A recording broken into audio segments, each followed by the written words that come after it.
And now to introduce our 2 o'clock Interfaith lecture series here in the Hall of Philosophy, where this week we are presenting the theme, The Supreme Court and Religious Communities, Holding America Accountable. Our distinguished guest today is Reverend Paul Brandeis Raushenbush. Paul Rauschenbusch is the Senior Vice President and Editor of Voices at Auburn Seminary, a powerful spokesperson in Auburn's work for equipping the multi-faith movement for justice. Coming from an interfaith family background, and as a writer, editor, and religious activist, he is passionate about social justice. From 2009 to 2015, he was the executive editor of Global Spirituality and Religion for Huffington Post's Religion section, and formerly served as editor of BeliefNet. From 2003 to 2011, Reverend Raushenbush served as Associate Dean of Religious Life and the Chapel at Princeton University, and as President of the Association of College and University Religious Affairs from 2009 to 2011. He is co-founder with Wolfgang Danksberger of the Program of Religion, Diplomacy, and International Relations at the Liechtenstein Institute on Self-Determination at Princeton University. Author of Christianity and the Social Crisis in the 21st Century, Paul Raushenbush is a great-grandson of Louis Brandeis, Supreme Court Justice, confirmed to the bench 100 years ago, and Walter Rauschenbusch, a key figure in the social gospel movement during the late 19th and early 20th centuries. An ordained Baptist minister in the American Baptist tradition, Reverend Raushenbush is a graduate of Macalester College and Union Theological Seminary in New York. He is married to the author Brad Gooch, and they have one child, Walter Gooch Rauschenbusch. The title of Paul's lecture today is Prophetic Witness in the Progress Towards America. We're grateful to the Dolores K. and L. Beatty Pemberton Lectureship for providing support for today's Interfaith lecture. Paul, we welcome you back to Chautauqua. You are certainly a favorite in this community. I welcome you to this podium, and I ask this audience to please join me in providing a very warm Chautauqua welcome to Paul Rauschenbusch. Thank you so much. Thank you.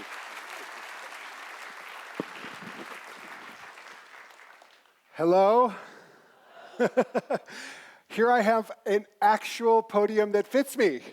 So thank you to Chautauqua once again for this incredible welcome to be among your midst. I love this place and feel that it is also in my bones. So I'm very, very glad to be here. And a special thank you to the Reverend Dr. Robert Franklin for this invitation and for your work here as the Director of Religion and your lifelong dedication to education, to faith, and to justice. I want to give a shout out to Maureen Raveno, who has been a pillar of the religion department for so many years, and to Bill and Maggie, who are way over there in the missions hall, who offer the great spiritual gift of hospitality. And I want to make a special mention of my deep respect and my love to my sister in crime, the Reverend Joan Brown Campbell, who is a legend, not only in my mind, but across the country and the world. And then a special congratulations to my brother, the Bishop Gene Robinson, who will be bringing his passion, spiritual power, and wide-ranging expertise to this great institution. The genesis for this week's 2 p.m. Interfaith lecture comes from the letter from a Birmingham jail by the Reverend Dr. Martin Luther King, Jr., America's greatest prophet. My talk starts there. Within the confines of the 4 walls of that prison, from the perspective of a pastor jailed for non-violently protesting the scourge of segregation and the violence of racism, and writing about it, what it means to live in a just nation, and the particular role that law and religion can or cannot play in fulfilling that vision. In his letter, King remembers looking at houses of worship with their lofty spires that ignore the racism and oppression experienced by their neighbors in favor of a white-knuckled grasp on something that they call law and order. And he wonders, who are those who worship there, and who is their God? King questions those who decry his nonviolent struggle for justice without being doubly outraged by the unjust laws that denigrate and humiliate his brothers and sisters, and that are at the root reasons that make up the protests. On the law, King succinctly writes, "Any law that uplifts human personality is just. Any law that degrades human personality is unjust." I want us to keep King's view of the law and of religion from the Birmingham jail close, even as we turn to the foundational vision for a just America.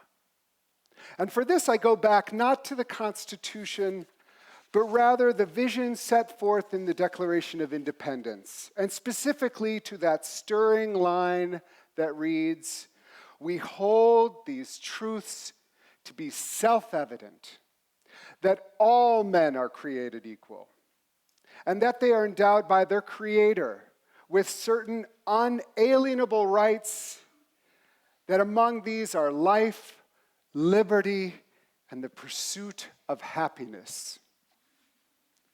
These words form the radical idea of equality that serves as the foundation upon we rest our belief that America is a just nation.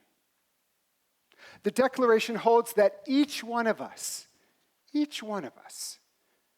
merely because of the fact that we were born, has unalienable rights that are bestowed upon us by the divine. When we are talking about holding America accountable, this is the principle that we are referencing.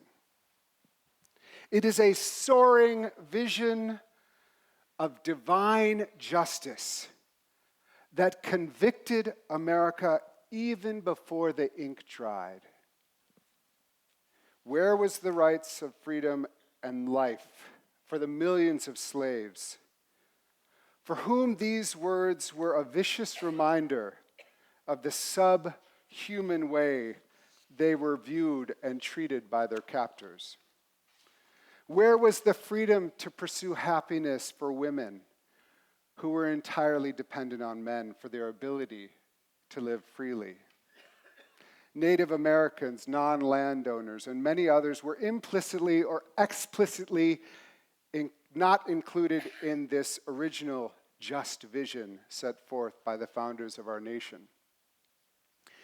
And so the history of America is one of often bitter and painful progress made by prophetic voices that caught the vision and believed deep in their souls that all are created equal.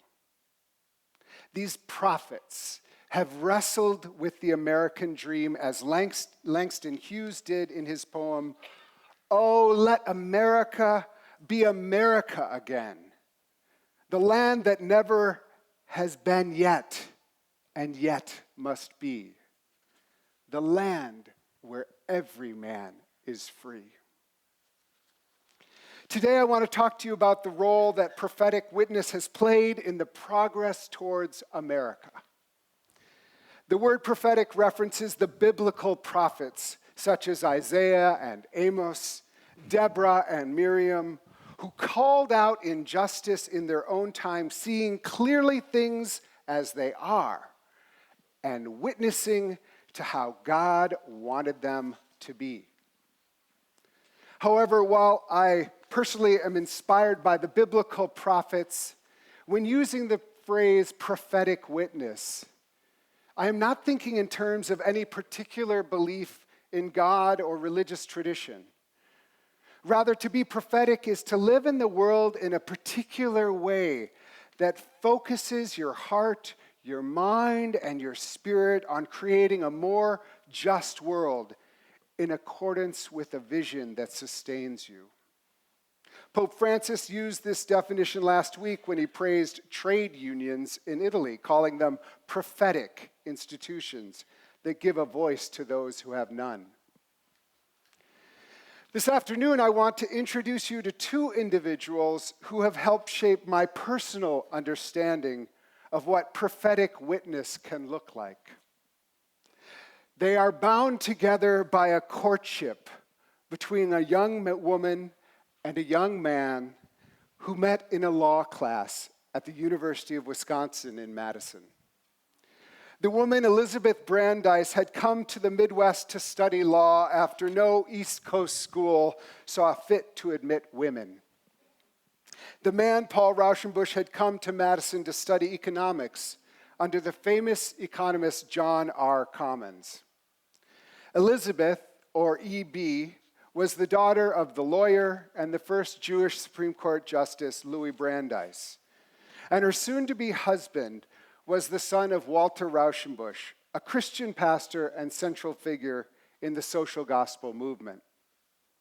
E.B. and Paul were my grandparents, and they formed an important team that transformed labor policy and helped millions of Americans. But that's for a different story.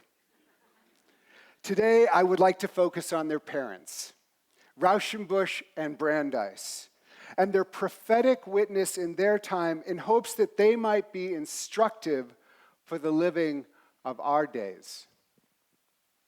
The word prophet has been used in connection with both of them. The most recent book on Brandeis came out last year and was written by Jeffrey Rosen, who will be speaking at the morning lecture on Wednesday. The title of his book is Louis D. Brandeis, American Prophet. Franklin Delano Roosevelt called Brandeis Isaiah because of his focus on justice and a little bit because his slightly severe figure that he struck around Washington, especially as he got older, he became to resemble the ideal of a biblical prophet. Likewise, Rauschenbusch has been referred to as a prophet, including in an earlier book called Four Modern-Day Prophets, in which he is featured along with King and others. Rauschenbusch is sometimes referred to as the prophet of social Christianity. It seems totally right that as I start mentioning prophets that the thunder starts and it's beginning to rain. So, God's like, all right, let's do this. Okay, back. However, I am not interested in the idea of the prophet or prophetic witness as something rare, that a few figures like King or Brandeis or Rauschenbusch might embody. Rather, I'm interested in what characteristics and approaches to their life's work might be described as prophetic in hopes that each of us might find it instructive and inspiring in our own lives. The context in which Rauschenbusch and Brandeis lived is, of course, the place to start. Brandeis was born in 1856 and Rauschenbusch in 1861.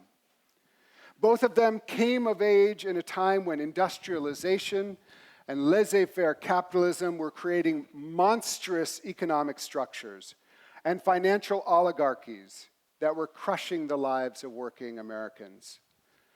Monopolies and trusts stifled competition, and just a few people held the vast proportion of wealth and power, while the majority of the citizenry were faced with irregular employment, a lack of worker protection, and a non-existent safety net.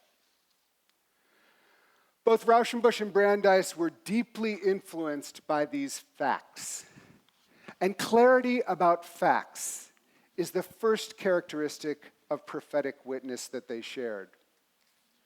Brandeis transformed the way that the Supreme Court looked at legal cases when he introduced what is known as the Brandeis Brief in Mueller versus Oregon, a case involving the question of whether the state could limit the working hours of women.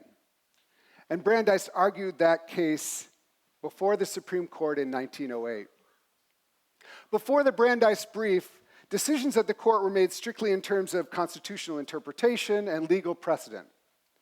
But Brandeis spent months, along with his sister-in-law, Josephine Goldmark, compiling statistics, facts, and figures about the adverse effects of long working hours on women. And his brief contained 98 pages of facts and figures and only 2 pages of strict legal arguments. Brandeis won the case and transformed the way legal arguments were made. Knowing the facts was fundamental to all of Brandeis's work and even in his conversations at home. The legend still continues at the house in Chatham, Massachusetts, which my family still owns, which Brandeis bought and where he spent summers. There is the same dining room table where debates would stop when some fact was disputed, until someone from the table was dispatched to the bookshelf that groaned under the entire Encyclopedia Britannica to establish the facts so that accurate conclusions and potential solutions could be reached. Knowledge is essential to understanding, Brandeis wrote, and understanding should precede judging. Likewise, Rauschenbusch had the reality of the facts close to the heart of his ministry. His first pastorate was in Hell's Kitchen in New York City, not the latte-sipping place it is now, but rather aptly named for the living and working conditions of the immigrant community that made up his church. Reflecting on that time, he remembered the funerals of the children who had died from preventable deaths because of their poverty. By one account, children ages 1 to 5 represented 68% of tenement deaths. Rauschenbusch lamented, quote, "Oh, the children's funerals. They gripped my heart, the small boxes. I always left thinking, why did these children have to die?" Rauschenbusch immersed himself in the sociological and economic reality of New York City in search of finding better ways to serve his congregation and to understand the reality that his faith needed to address to remain relevant in this changing world.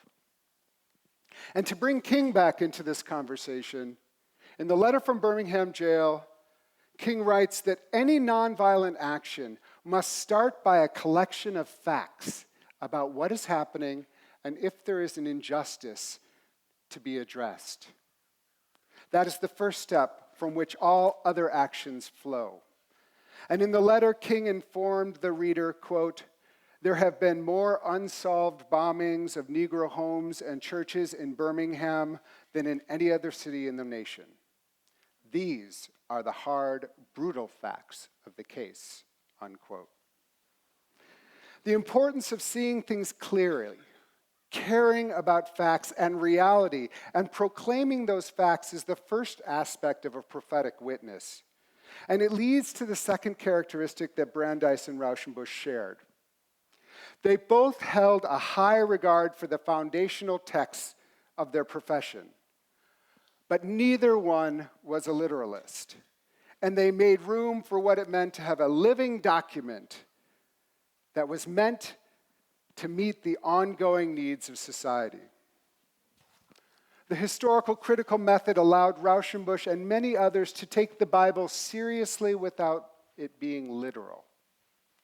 Indeed, Rauschenbusch's writings were deeply biblical as he plumbed the depth of biblical prophets to help him understand who Jesus was and to understand God's vision for this world. With eyes still wet with the tears shed over the deaths of the little children that only happened because of an inhumane economic system, Rauschenbush went back to the Bible and saw clearly the prophetic witness that cried out against this kind of injustice, and his entire ministry became dedicated to transforming the economic and social system so that God's kingdom of heaven and equality might come on earth as in heaven. In his book, Christianity and the Social Crisis, Rauschenbush wrote, "Nothing could be more valuable than to understand the social context of the Bible in their historical setting and press home on the Christian church the essential purpose and direction of its own inspired book.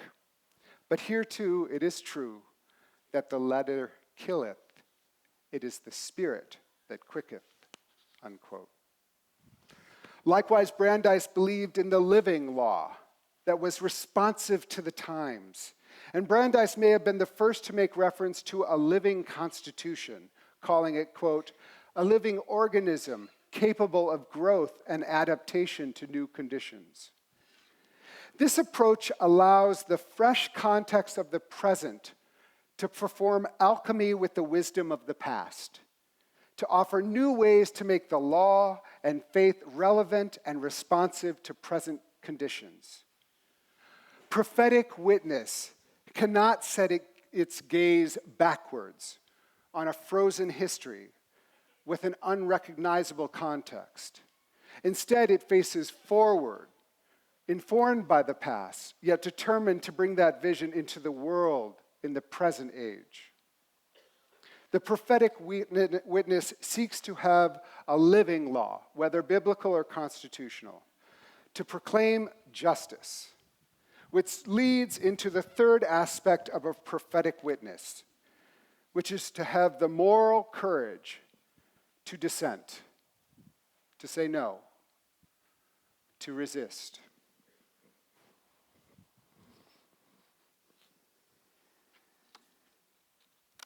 Pregnant pause.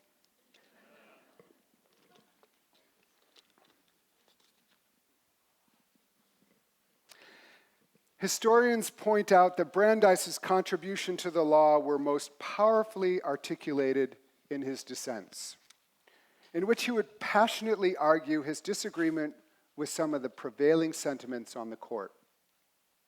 Some examples of this were his dissenting positions on the nature of the freedom of speech, the right to privacy, the rights of states to regulate business, and the right to create a minimum wage.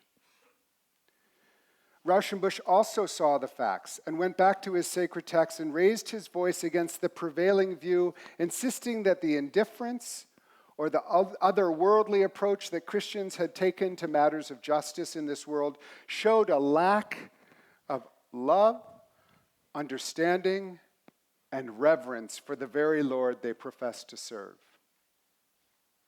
Of course, dissent has its costs. Because of his beliefs, Rauschenbush spent much of his life being reviled as a heretic and a socialist in pastor's clothing. His commitment to pacifism in World War I earned him threats of imprisonment for treason and vandalism to his home.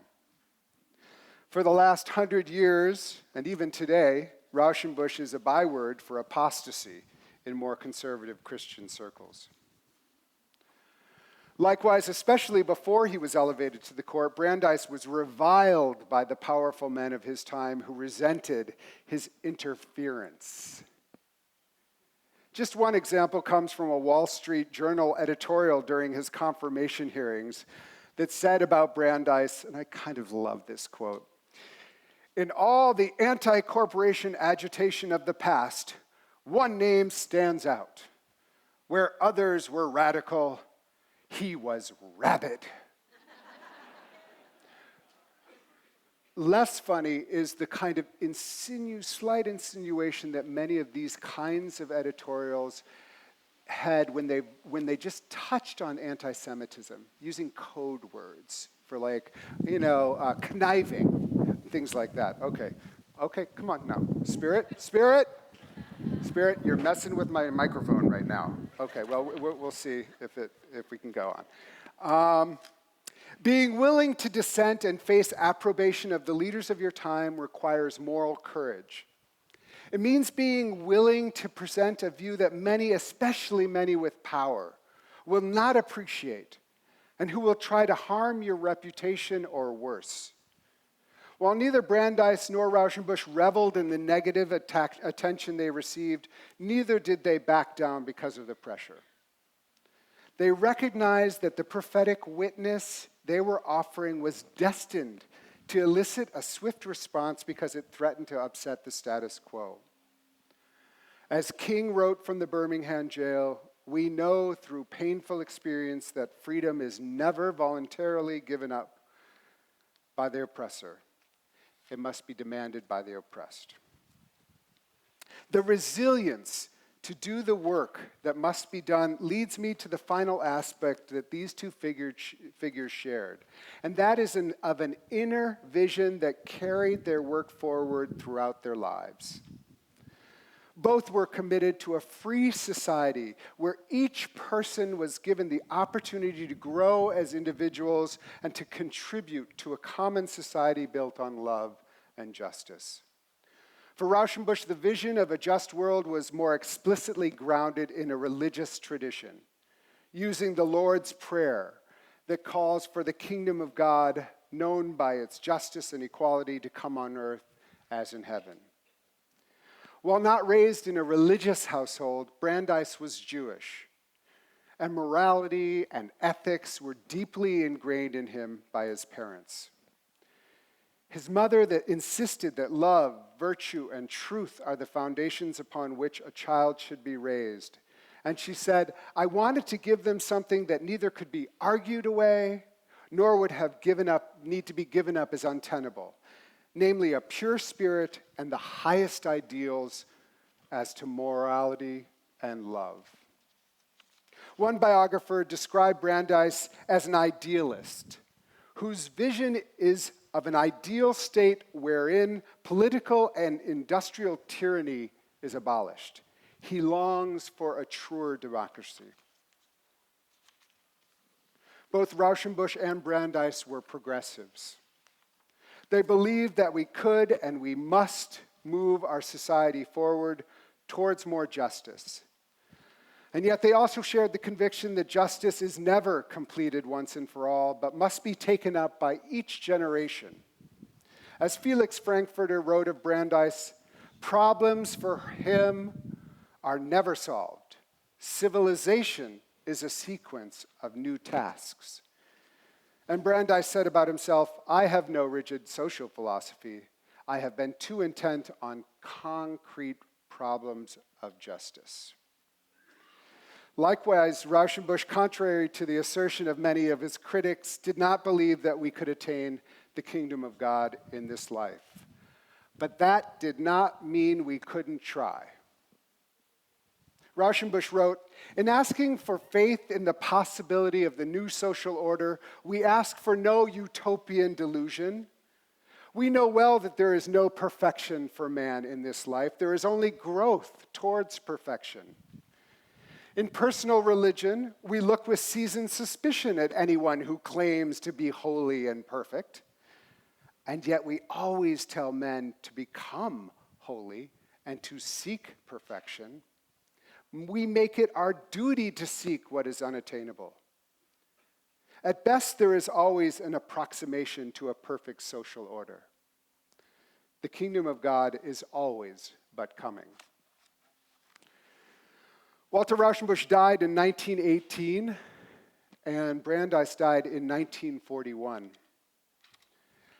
Because they saw clearly the reality of the facts around them, understood how past wisdom could be applied to present-day challenges, because they stood up and offered another way to the prevailing sentiments of their day, and because they were constantly driven by a vision of justice, these two offered a prophetic witness that attempted to hold America accountable in both of the areas of law and religion. While they are notable, and you will forgive this talk for having perhaps an overabundance of familial pride, guilty. My great-grandparents were far from perfect. Neither of them took the injustice of racism or patriarchy as seriously as they should have. And that blindness dims their light today.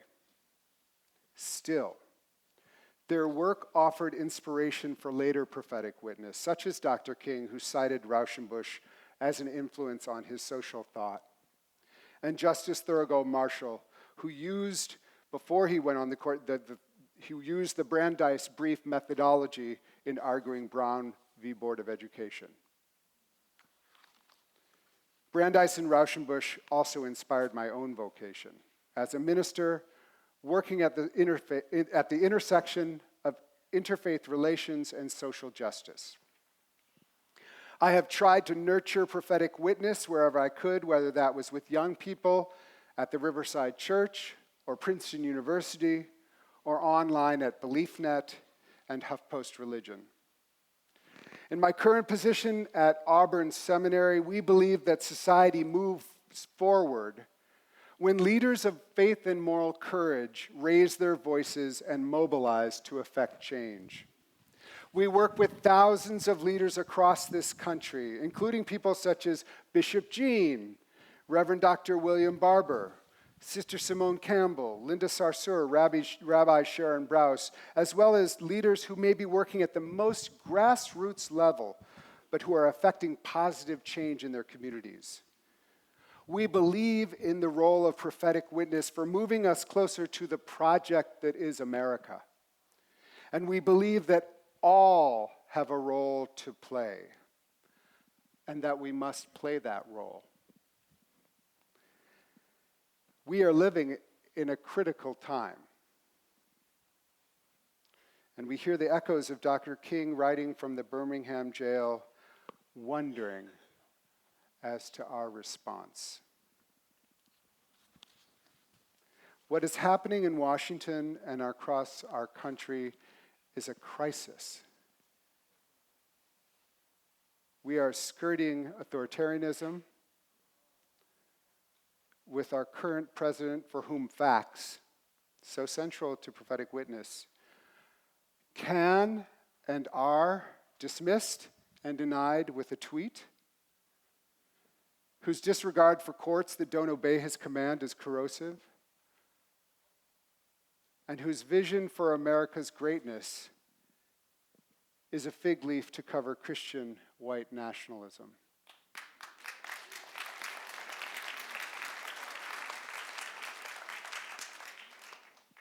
It grieves me to say that we are again approaching the vast inequalities of wealth that we had over 100 years ago.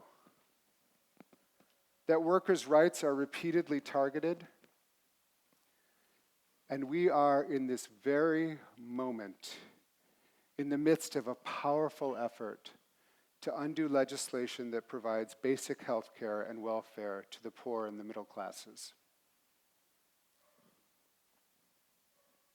We need truth tellers who can tell the facts and voices who can dissent, not shying away from the extraordinary efforts underway to disenfranchise black voters, the travesty of our criminal justice system, and the epidemic levels of the killing of black Americans at the hands of police. We are experiencing the terrible rise of anti-Semitism, Islamophobia, xenophobia, the rise of white power groups. We are seeing ICE raids cruelly dividing families, parents from children. And we have a national approach to immigration that manages to simultaneously be hypocritical, self-defeating, and discriminatory. We need prophetic witness that proclaim the dignity of women and the right to be safe from abuse and to make decisions about their own bodies. We need prophetic witnesses who protest the rollback of environmental protections, who take seriously the role that an opioid crisis is destroying rural communities and leading to skyrocketing mortality and suicide rates, predominantly among white men. And personally, I am fearful that the advances of LGBT people could be rolled back, and that my marriage and my family could be threatened. And I am in the need of prophetic witnesses to surround and support my community and me. We are in a moment of crisis in our country, and yet I have hope. Can I get an amen? Amen. All right. Because I have seen the legal community and the religious communities looking at the facts, understanding the precedents, standing up in dissent, and continuing to be guided by the vision of America that includes every one of us from every race, religion, gender, and culture.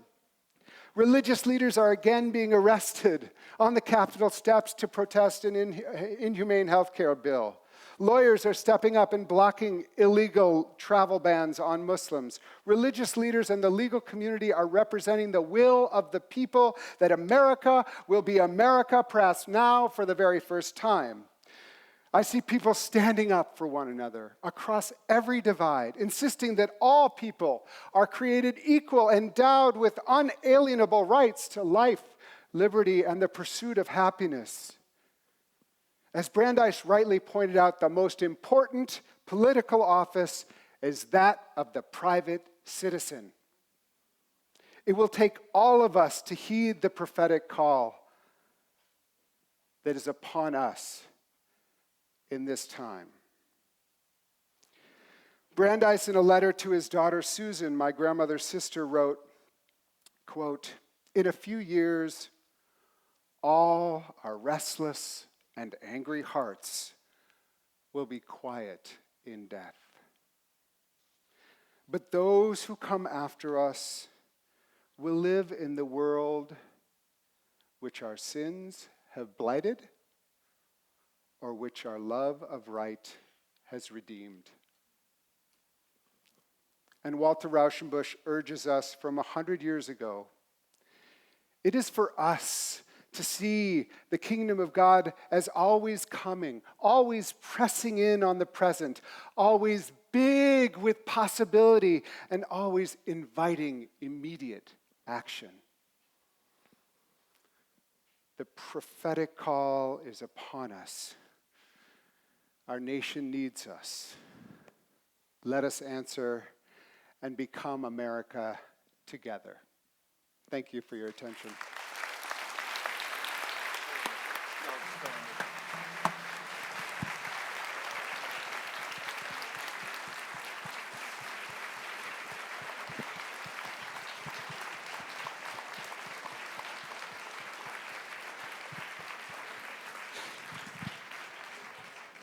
Paul Raushenbush, we thank you again as an important voice in our nation and as a modern manifestation of two extraordinary American gene pools, the Brandeis and Raushenbush. How could you not be eloquent and informed and prophetic? So we thank you once again for your presentation today.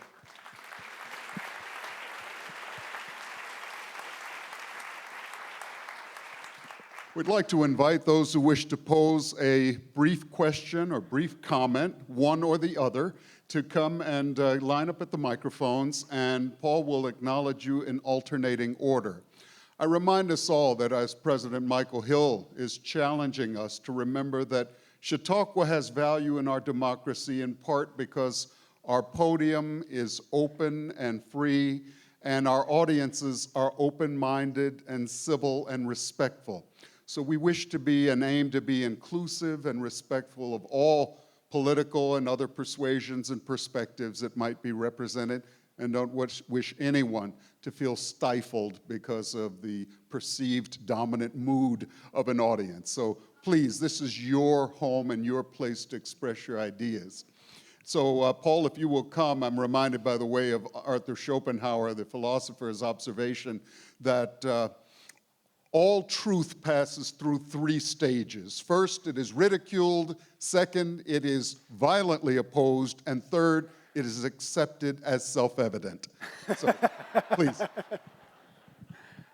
Is this still working? Or should I use this? Which would you like me to use? What's that? This one. Okay. Hi. You've addressed the killing of innocents by police, whites by killing black police. But in this country, the greater problem is most African Americans are killed by other African Americans in various gang wars and so forth. What's your suggestions on how we address that problem? I think that's an extraordinary problem that the African American community is deeply committed to. I think it's that problem is separate from when an arm of the government is involved in killing.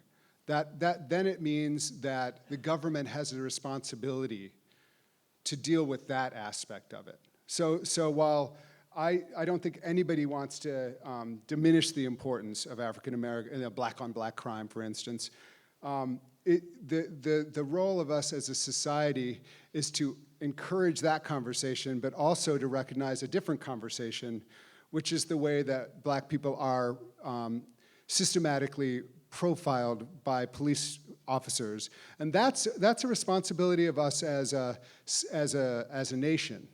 And so that's, those are, I don't think it's one or the other. So government should have a role in the black on black crime. They should be as supportive as possible to the black community to figure out ways to stop this violence, including, a serious question around how guns are handled in this country and other aspects of that.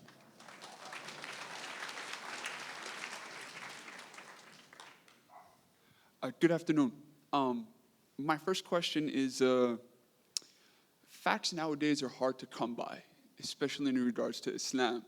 So as a Muslim, how can my community and I just, come together, create solutions, and then put them into effect when it is thrown into doubt by people with louder microphones? Well, that's crucial, and you notice I use the word facts rather than the idea of truth, or something that this is my truth, that's my truth. I want to get it into the realm of statistics, and there are statistics. There are statistics about the fact that immigrants from the nations that have been targeted by the Muslim ban have committed no crimes and actually have all these, thousands of doctors who have helped save lives in our country. So there are facts that can be put out there. What you're talking about is winning in this age, and I'm very interested in this question, and I've done having worked on the internet, for all my life, I've worked, is how do we create an educated citizenry that is able to discern where stated statistics are coming from and whether they're legitimate or not.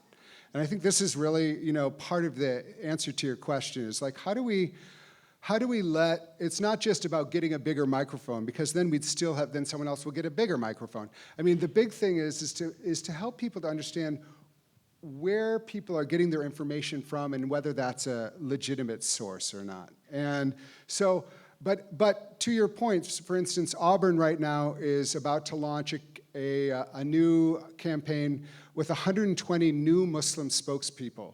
We're doing this in coordination with Wajahat Ali, who's a Muslim leader and has managed to do very well there.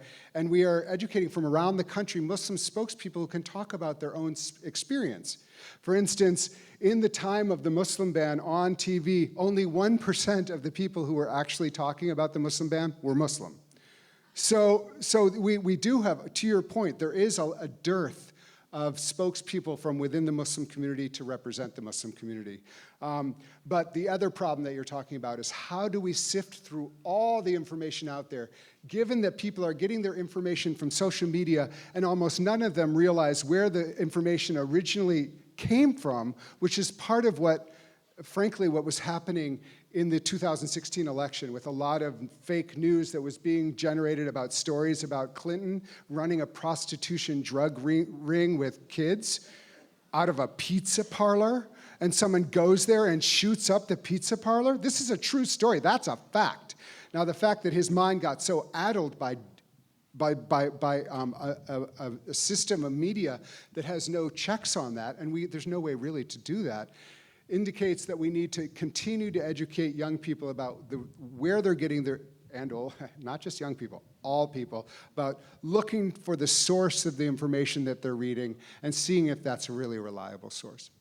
Thank you. And my second question, you brought up a few times, even with the Langston Hughes lines about America becoming America, you know, the America that it's meant to be.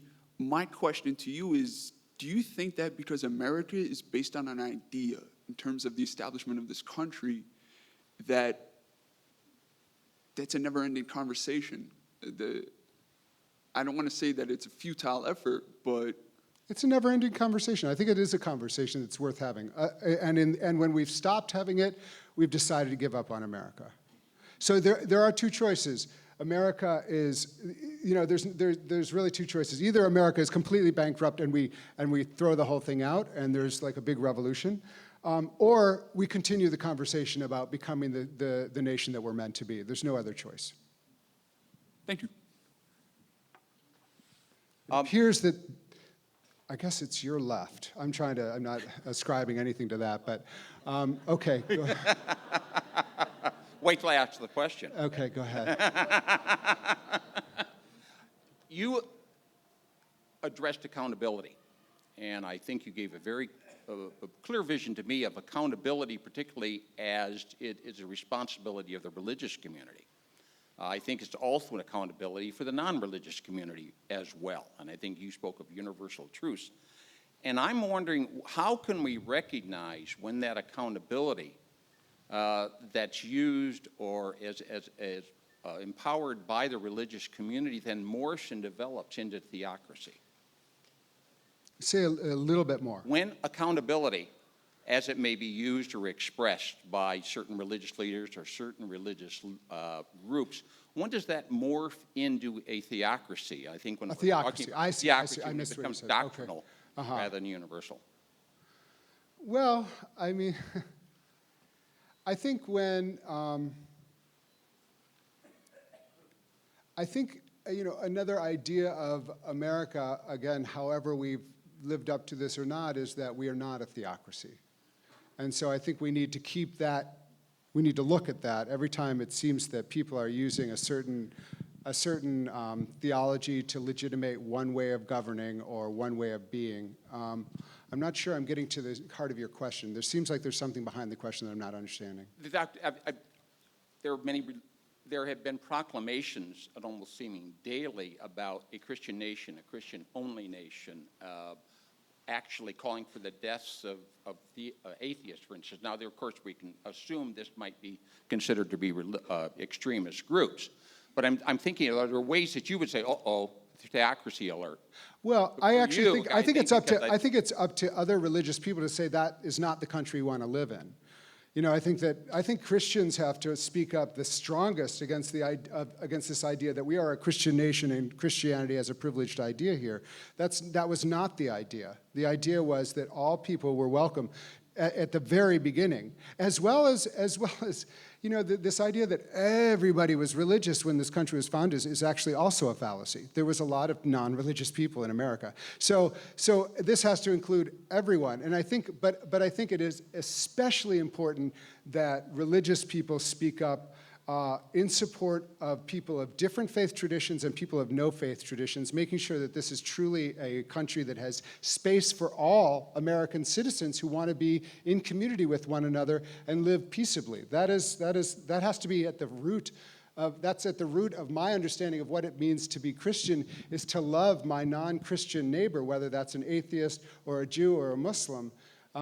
That's just what Jesus says I have to do, and I'm glad to do it. So I just think that it's especially important for those of us who have power, and to raise our voices and say no.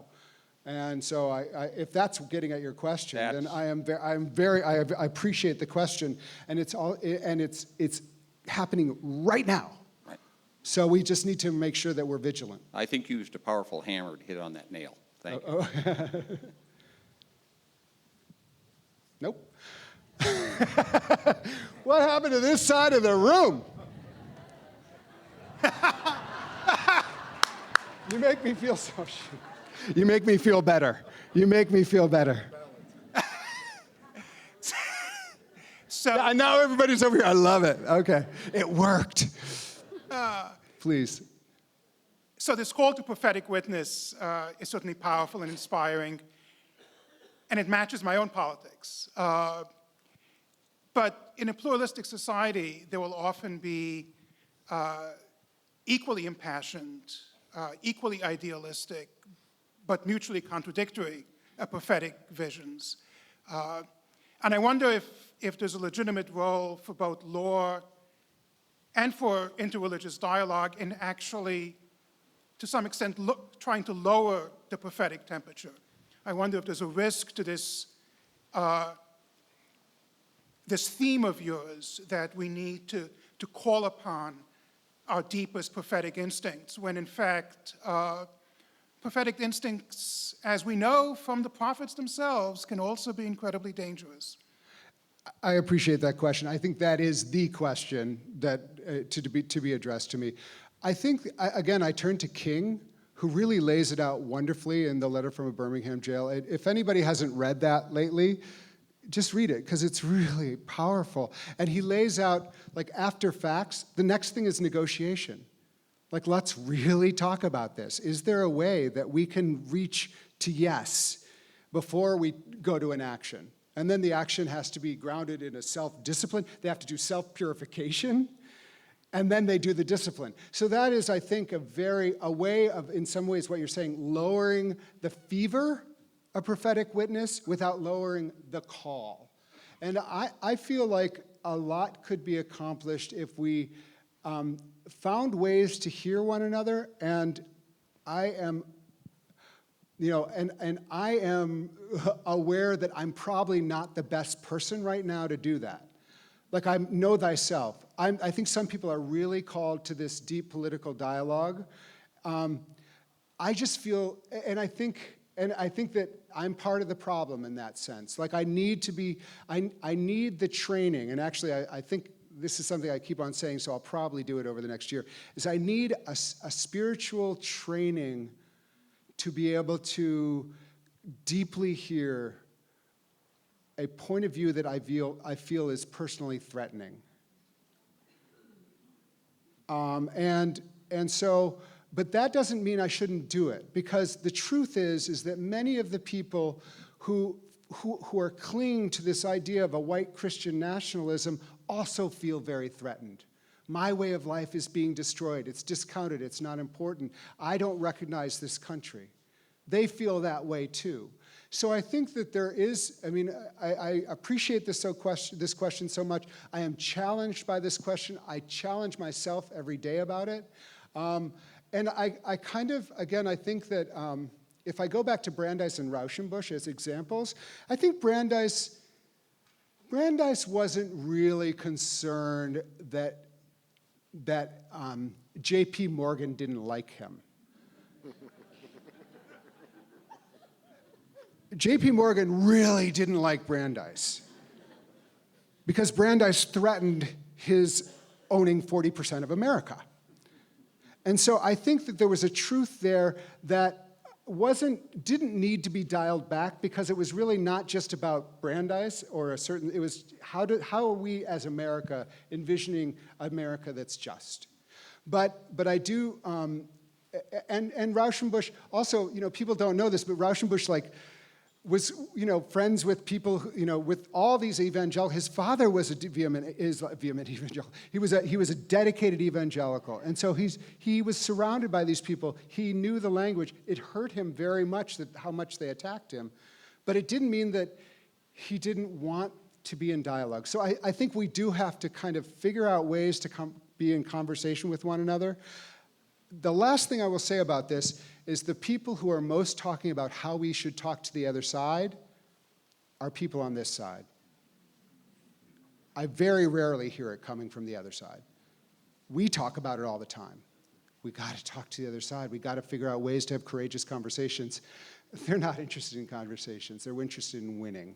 And so the question is, how do we be Niebuhrian in our understanding of power while still being open-hearted like a Rauschenbush? Okay, we're over here. Okay, your first question from the other side. Oh, good. Okay, here it comes. You mentioned relying on facts and whether they're statistical significance or deductive or inductive or anecdotal. We now have alternate facts to create our own alternate universes. How do we determine which facts are facts and which facts belong in a different part of the multiverse?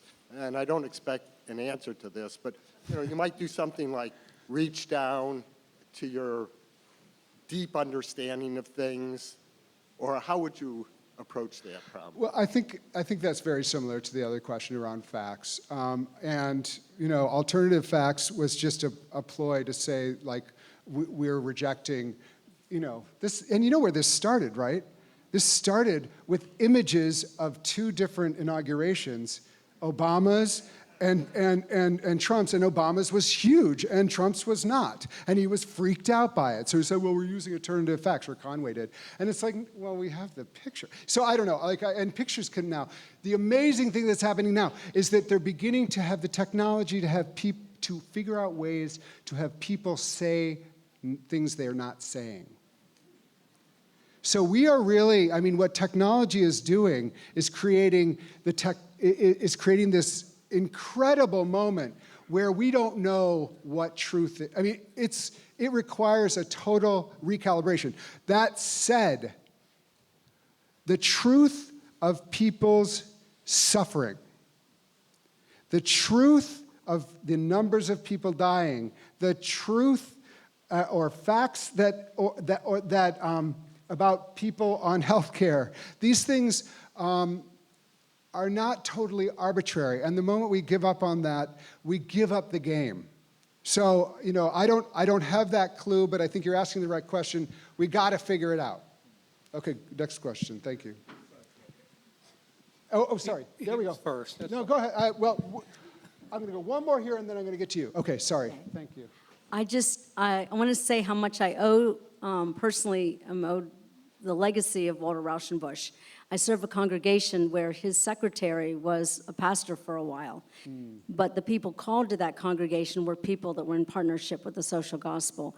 But interestingly enough, the Association of American Baptist Churches connected to that church were in direct opposition to the progressive social gospel movement. And so, actually, two questions. Is there a way for our denomination to recover the legacy of Roger Williams and the core of No Force in Matters of Religion to where we see the overall Baptist identity having gone today, which seems to imply the exact opposite? That's. Do you want to do both questions at once, and I can? Do you want to do both questions at once, and I can? Actually, that's probably the most important one. Well, the American Baptists. It's what can you do? Yeah, I know. We're a big tent. We're a really big tent, and I think that's wonderful. I almost didn't get ordained because I was just so frustrated with oh my God.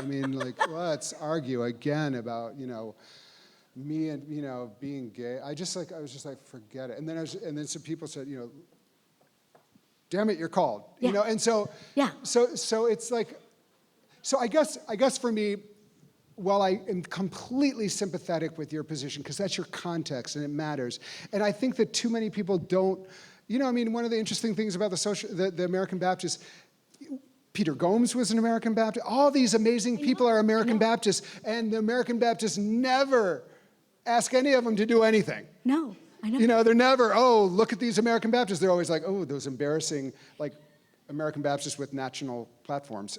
You know, and so I don't know. So As a back to the denomination, other I think it's frustrating. I mean, this is an overall question for me. I look for partners wherever they are. Yes. And I'm not, and that is cross-religion. It's with non-religious people where I feel I see the spirit of what I call God working. And that can be sometimes with the most secular of people. And I'm like, you know what? You are my brother and sister, and I'm going to be with you. And then, you know, and then the American Baptist, you know, there's something, you know, very important about these places. But I'm not, you know, since I left the Riverside Church, and that was a long time ago, I haven't served as an American Baptist pastor. And so I guess I'm just kind of punting it to you and saying, please do it. Please keep this legacy going. There's something beautiful about the progressive American Baptist vision that, you know, I mean, Martin Luther King Jr. was an American Baptist, for God's sakes, and so was his dad. Like, I mean, come on. You know, and you'd think they would just be saying that over and over and over again. My mom, when I got ordained, I was raised Presbyterian, and she was just like, you're getting ordained Baptist? And she was just like, every time she said it, she was like, okay, he's not a Southern Baptist. Martin Luther King Jr. was a Baptist. You know, she would go through the litany of why it wasn't the worst thing that I was becoming a Baptist. So I have a sympathy and power to you. And if you, I would love to come up and, like, you know, be part of your church, you know, come up to and speak at your church. Stop up at the Baptist house. Oh, I'll stop up at the Baptist house. You know, I've often, even here, I've thought about, like, you know, should I go up there? And then I'm like, maybe they wouldn't like me. So, you know, you never know. You never know where you go. Like, you know, Baptists can be, you know, pretty serious. Okay. The previous question that was posed about how do we talk to each other. Yeah. Something that has helped me recently, last few months, is the book by Jonathan Haidt, The Righteous Mind. Why are good people separated by politics and religion? When he talked about there are 6 different moral foundations from which we make decisions and whatever. Liberals tend to come from the caring and justice foundations. Conservatives throw into that liberty, sanctity, authority, and purity. Well, purity and sanctity is the same. But anyway, what that did for me was to help me recognize that these people that I'm disagreeing with are not ignorant, hateful people. They're coming from a different viewpoint. Values often conflict, and then you have to choose which one takes precedent. And they often choose a precedent that I wouldn't. That doesn't mean they're not coming from a moral standpoint. And I think that helped me a lot in terms of dealing with these in these conversations. Thank you. I think that is really helpful, and I think there's other tools. Auburn is developing a whole series of courageous conversations methodology. The one that I think is inappropriately, or the one value I think that is dangerous there is authoritarian. And I do think that is really something that where I'm very curious that is a value, because that seems to be quite, I think that, you know, for those who study authoritarianism, it is what you are willing to give up in order to establish law and order. And often what you give up is the rights of people. And so I think we have to be, you know, I mean, that's, just to be clear, that's an incredibly helpful comment. And you're beginning to parse that out and giving people tools for how to talk to one another is extremely important. And that is, you know, we are in a democracy. We have to be able to talk to one another. So thank you for that. Okay, and final question, and that's the last question, so that's perfect.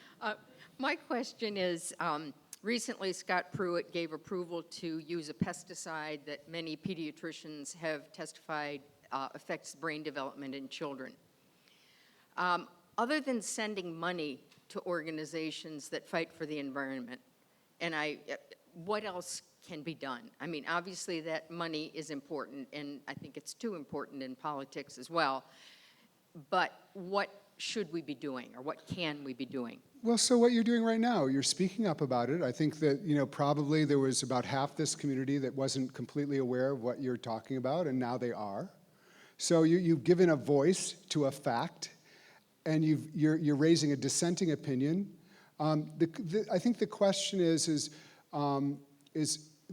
that we have to really figure out, and this is where King differs from Raushenbush and Brandeis, is that he put his body on the line. And so the question that I think prophetic voices have to raise is like, how do I show up physically? Where do I show up physically? How do I protest this in a way that is not outsourcing? And by the way, I give money, so that's not me saying you're, it's just me, it's just saying like the question that you asked what other things you can do, you can show up. You can show up where he is, you can show up where it's happening, you can organize 5 friends to hold up signs, you can be present and let people know. And so I think that is, that Margaret Mead quote, which I always butcher, but small group of people, that's the only way anything's ever been done. These days, 5 people outside the EPA, or wherever, holding up signs saying this, this, and this, becomes a news opportunity. And then more people are aware of it. Figuring out how to get your message out there is really, really important. And this is how this, things like this are happening. Protections are being rolled back, and it's just kind of happening. And so part of it is just raising your voice, the prophetic witness, and that's a perfect example. So thank you everyone so much for this conversation.